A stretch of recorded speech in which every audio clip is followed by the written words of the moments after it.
আসসালামু আলাইকুম ওয়া রাহমাতুল্লাহি ওয়া বারাকাতুহু। এখন আমি দেওয়া শরীফ হজরত ওয়ারিস পাকের আব্বাজান হজরত সৈয়দ কুরবান আলী শাহ রহমতুল্লাহ আলাইহির পাক রওজা মুবারক জিয়ারতে এসেছি। এই মাজার পাকটি হলো হজরতে ওয়ারিসে পাক রহমতুল্লাহ আলাইহির উরুস পাকের সময় যেখানে বাস পার্কিং করা হয় ঠিক তার অপোজিটে ইনি হলেন হজরত ওয়ারিসে পাক রহমতুল্লাহ আলাইহির আব্বাজান। এনার পুরো নাম হলো হজরত সৈয়দ হাকিম কুরবান আলী শাহ রহমতুল্লাহ আলাইহ। এনার আব্বাজান হলেন হজরত সৈয়দ সালামত আলী শাহ রহমতুল্লাহ আলাইহ। এনারা হলেন হজরত ইমাম হুসেন আলাইহিসসালাম পাকের বংশধর। এনারা নিশাপুর থেকে খোরাসা যান। খোরাসা থেকে এই হিন্দুস্তান উত্তরপ্রদেশ জেলা বারাবান্তিতে এসে থাকেন। এই হলো মাজার পাক, জিয়ারত করে নিন।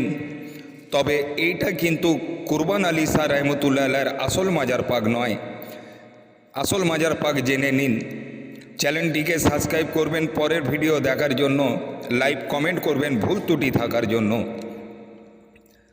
হজরতে ওয়ারিসে পাক রহমতুল্লাহ আলাইহ উনি মুরিদ ভক্তদের কথা শুনে উনি আব্বাজান হজরত কুরবান আলী শাহ রহমতুল্লাহ আলাইহির মাজার পাক থেকে 5খানা ইট নেন। এই হলো হজরতে ওয়ারিসে পাক রহমতুল্লাহ আলাইহির পুরো ফ্যামিলির মাজার পাক। এইটা পুরো জঙ্গল মাঠের মধ্যিখান। এখানে আছে হজরত ওয়ারিসে পাকের রহমতুল্লাহ আলাইহির আব্বাজান, আম্মাজান, দাদোজান, দাদিজান, ওনার সব্বার মাজার পাক এখানে। উনি এই মাজার পাক হজরত কুরবান আলী শাহ রহমতুল্লাহ আলাইহ ওনার আব্বাজানের মাজার পাক থেকে 5খানা ইট নেন।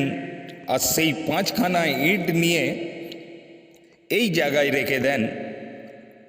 যখন ওনাকে মুরিদ ভক্তরা বললেন এটা কি করে হয়, তখন উনি আবার 5খানা ইট ওখানেই রেখে দেন যেখান থেকে নিয়ে এসেছিলেন। পরের দিন সকালে দেখেন যে ইট 5খানা আবার এই জায়গায় চলে এসছেন।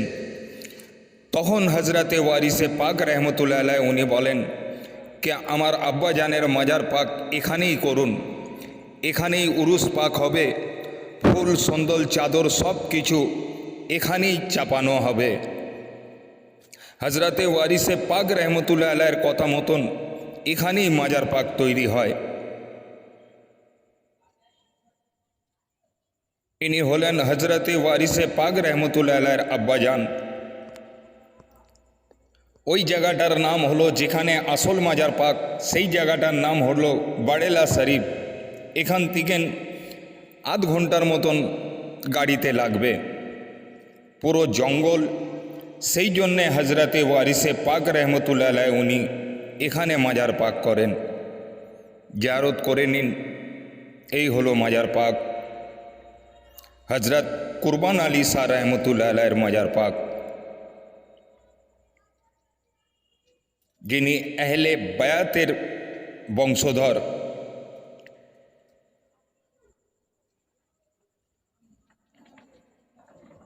এখানেই আছে হজরত বেদম শাহ ওয়ারসি রহমতুল্লাহ আলাইহ।